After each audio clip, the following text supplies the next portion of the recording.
दोस्तों नमस्कार। मैं श्यामनाथ यादव अम्बेडकरवादी। क्या भगवान को अपने भक्तों को नहीं बचाना चाहिए या बचाना चाहिए?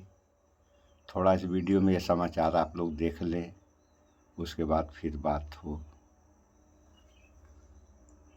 नमस्कार, नमो बुद्धाय, जय भीम, जय पेरियार। साथियों, जागो पंच में आप सभी का बहुत बहुत स्वागत। साथियों, आज हमारे साथ एक बेहतरीन इंटरव्यू होने जा रहा है डॉक्टर देवेंद्र यादव जी के साथ। और साथियों, सबसे बड़ी बात है कि आज जो इंटरव्यू का जो विषय है वह बड़ा ही महत्वपूर्ण है और बहुत ही उपयोगी है, क्योंकि हमारे समाज में अंधविश्वास और पाखंड कूट कूट कर भरा है।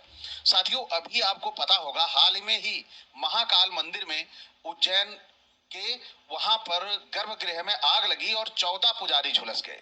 यानी वहां पर जिसे बोलते हैं सबसे बड़ा सुप्रीम पावर, सबसे बड़ी शक्ति जो वहां मौजूद है, उस सुप्रीम पावर की शक्ति की पूजा पाठ लगातार 24 घंटे पूरा देश कर रहा है। उसके बावजूद भी वहां पुजारी हताहत हो जाते हैं, वे आग से जल जाते हैं। वहीं दूसरी तरफ जगन्नाथपुरी जी को कभी बुखार हो जाता है, कभी दस्त लग जाता है। इसके अलावा रामलला को 24 घंटे जगाए रखने की बात आती है कि वे 24 घंटे कैसे जागेंगे, वो परेशान हो जाएंगे। आखिर इसके विषय में हमारे लोगों को जानना चाहिए, क्या हमारा ये सुप्रीम पावर भी हमारे आम आदमियों की तरह है या वास्तव में ही ये सुप्रीम पावर है?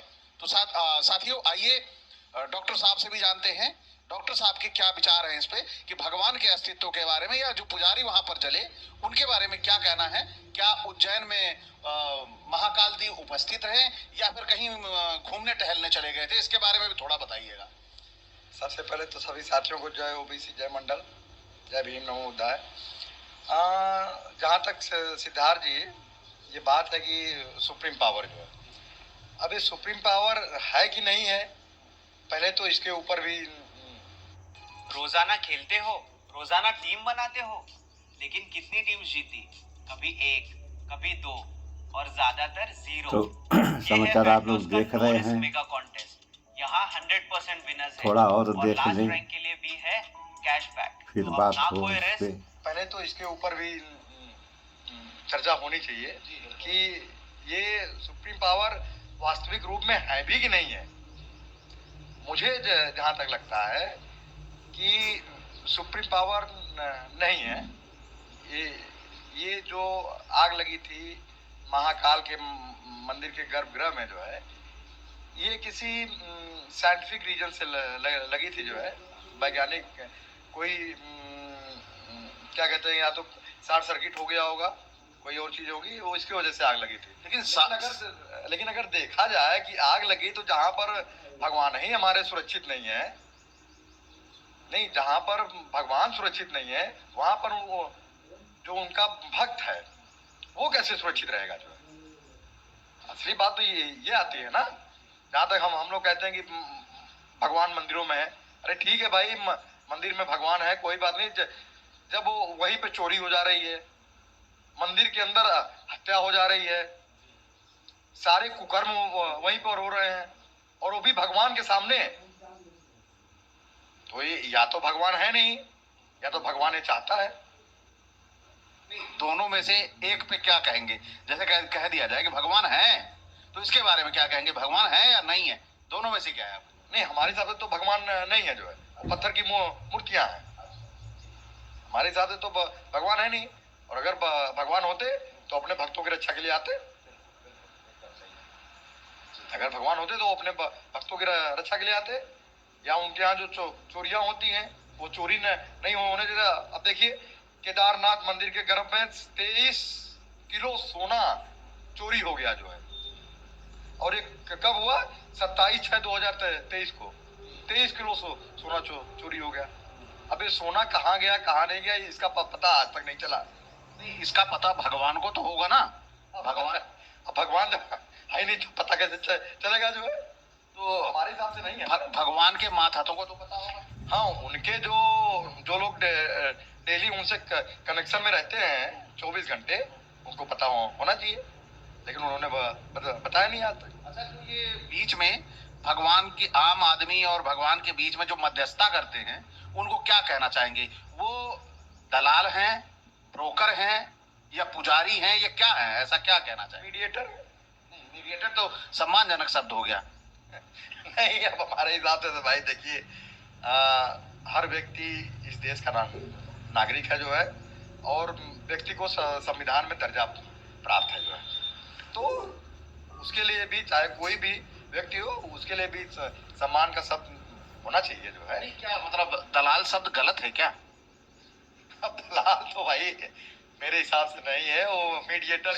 शेयर मार्केट में जितने भी लोग शेयर का काम करते हैं या ब्रोकिंग का काम करते हैं, उनको शेयर दलाल कहते हैं। दलाल कहते हैं हाँ, तो वहाँ पे शेयर दलाल कह सकते हैं। तो यहाँ जो भगवान के बारे में जो कार्य कर रहे हैं बीच में, उनको कहने में क्या दिक्कत है? नहीं, दिक्कत तो कोई नहीं है। यानी दलाल कहा जा सकता है। कह सकते हैं, दलाल जो कह सकते हैं, ऐसी कोई बात है नहीं। लेकिन एक हर व्यक्ति के बारे में एक सम्मानजनक शब्द होना चाहिए, चाहे मैं हूँ चाहे आप हूँ जो है। लेकिन वो तो अलग की चीज है। लेकिन मेरे हिसाब से तो मीडिएटर है, आपके हिसाब से दलाल है, ब्रोकर है। मेरे हिसाब से नहीं, मेरे हिसाब से नहीं डॉक्टर साहब, मैं ये कह रहा हूँ। नहीं, अब तक तो जो ये जो प्रथा चलती आ रही है, इसके हिसाब से तो दलाल होना। तो जैसा कि आप लोगों ने यह वीडियो देखा सुना, तो यही हाल है। इसी तरीके से सोमनाथ मंदिर में इस पर हम एक वीडियो आगे बनाए हैं। महमूद गजनवी आता है और वहाँ पे नटराज भगवान की मूर्ति रहती है, उसको लेके चला जाता है। और आप लोग कांवड़ियों को देखें, सावन के महीने में ये जाते हैं जल चढ़ाने, तो कितने कांवड़ियों की नदियों तालाबों में डूबकर मौतें हो जाती हैं और तरह तरह से मौतें हो जाती हैं। तो सवाल इस बात का पैदा होता है कि अगर भगवान रहता तो अपने भक्तों की रक्षा नहीं करता। तो कहने वाले कहते हैं कि जो पापी रहते हैं उनके साथ ऐसा होता है। तो हमारा ये मानना है कि चाहे पापी हों या ईमानदार हों, भक्त तो भक्त होता है, चाहे वो किसी भी प्रकार का हो, तो उसकी रक्षा करना भगवान का दायित्व या कर्तव्य बनता है। इस पे आप लोगों का क्या विचार है, कमेंट में ज़रूर बताएं। इस वीडियो में इतना ही। स्वच्छता अपनाएं, शुद्ध खाएं, स्वस्थ रहें, शिक्षित बनें। जय विज्ञान, जय संविधान। नमस्कार।